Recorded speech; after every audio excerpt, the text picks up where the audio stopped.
Welcome to another City Update. I'm Deborah Sedillo Dugan. We're in the heart of downtown Phoenix in a beautiful neighborhood. I'm here with Sergeant Vince Lewis to talk about home safety. Thanks for joining us today. Absolutely. Thanks for having me. Absolutely. And you know, home safety is a big concern for everybody in this country. It really is, yeah. So if you're a homeowner, let's talk about some do's and don'ts to keep your family safe. Absolutely. So when it comes down to home safety, we're talking about property, your home, and your things. Property crimes are crimes of opportunity, and your safety starts with removing those opportunities from the criminals who are looking to take your stuff. Okay, so let's just simple tips. I mean, having a dog, locking your windows, some things. Let's talk about that. Yeah, absolutely. So they're all great tips. So when you take a look from the curb, we want to consider things like what we call CPTED. It's an acronym. It's crime prevention through environmental design. You're taking down your bushes below the window level. You're making sure that your home is properly lit at night. You want your home to appear lived in. If it appears to be vacated or abandoned, or as if you are gone for extended periods of time, those are the types of opportunities that criminals will take to break into your home and steal your things.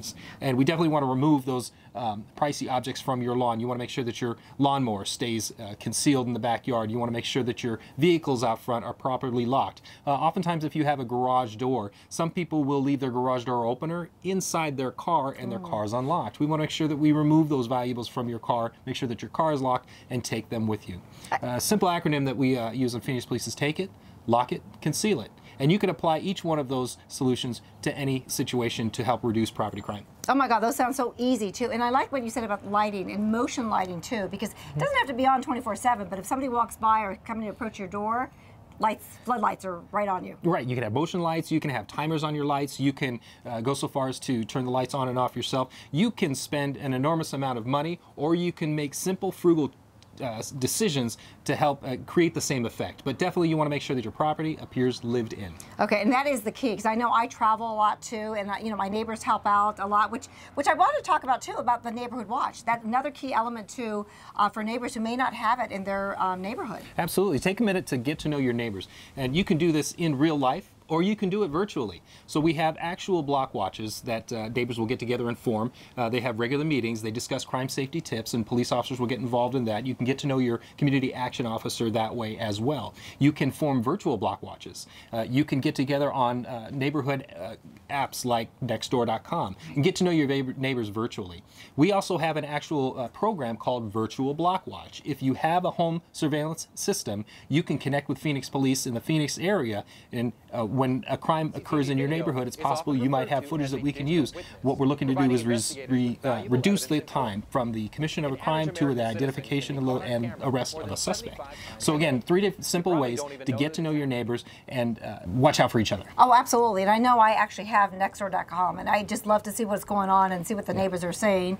But just recently too, I installed cameras at the house too, so I can get when there's motion or somebody's ringing the doorbell, which is also, there's so many things out there technology-wise that can really assist you and help you keep your home safe. Yeah, absolutely. And these systems go from very simple and affordable to extravagant and expensive, and you really do run the gamut with what you feel is going to work best for your home. A simple video doorbell might be the easiest solution for somebody. It allows you to not only converse with the person who's ringing your doorbell, but you can actually appear as if you are at your house during the day. That's what I have, and I love. I'm like, hello, can I help you? Yeah, and they're like, yeah, they're like shocked that somebody's there. Well, let's take a look inside too and see about the windows and just the simple things that you do, again, to keep your family safe. Absolutely. Okay.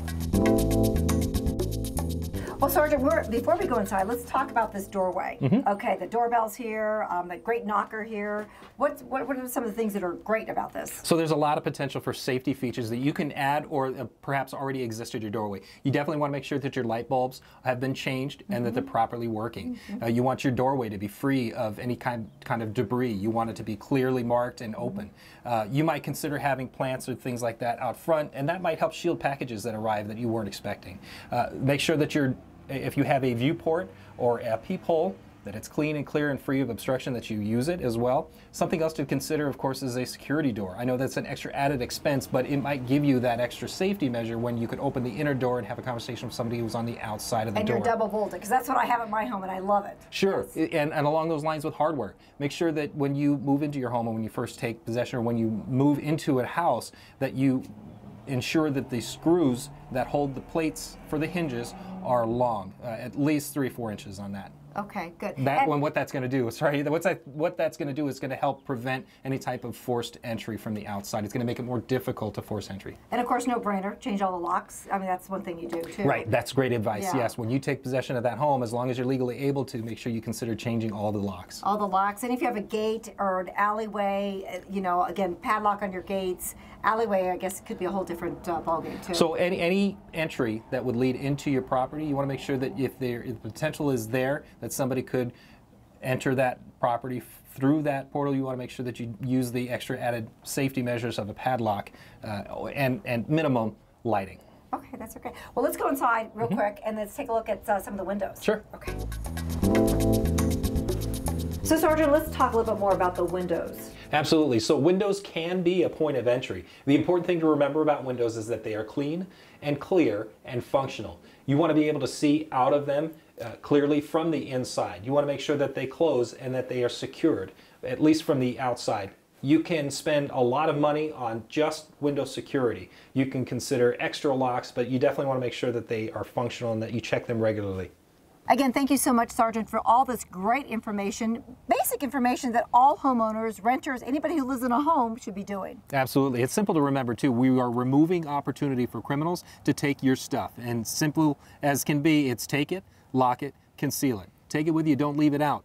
Lock it up when you can, and when all else fails, make sure that it is out of plain view. Okay, perfect. Thank you again for joining us today. For City Update, I'm Deborah Sedillo Dugan.